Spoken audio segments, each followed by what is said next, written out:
Okay, this is a note to the mothers. The men are not starting the Truth and Communion Church group, so you have to start it. You just sit down, read the Ten Commandments to your kids. Did you kill anybody? Did you do anything hateful towards your mother or father? Did you steal anything? You go through the whole Ten Commandments. And then you ask them, which is more difficult to follow, the Ten Commandments or the Sermon on the Mount? If you have evaluated someone as evil, if you have evaluated someone as evil and you're saying things about them, do not make a harsh evaluating judgment so that you may not be judged. For with the harsh negative evaluation you make, you will actually be handled in that same way. You're going to be attacked. And the measure that you give will be the measure that you get. Do not give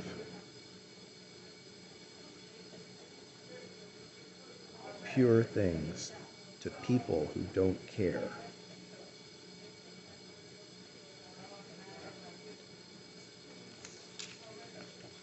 Do you have thoughts of lust and desire for a person? Have you had since our last communion? Have you had thoughts of lust and desire for a person that you're not married to? Do you have bitterness in your heart that makes you say a bad word about a person or put a label on them that's a bad word? If you do that, you may be subject to the absolute condemnation of God. And if you're teaching others to have the same kind of attitude, you're in big danger. Go through the Sermon on the Mount and make a little question of every single one.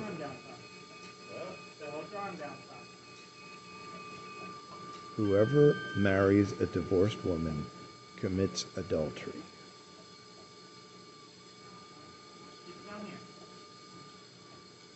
You shall not swear falsely, but carry out the vows you have made to the Lord. Marriage is a vow.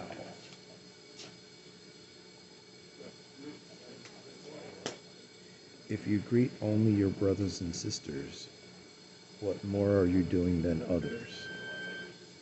You have to go and be kind to your enemies. Be perfect. Remember, Richard Vermbrand was underground for 14 years. He never saw light. He never saw people or a book for 14 years.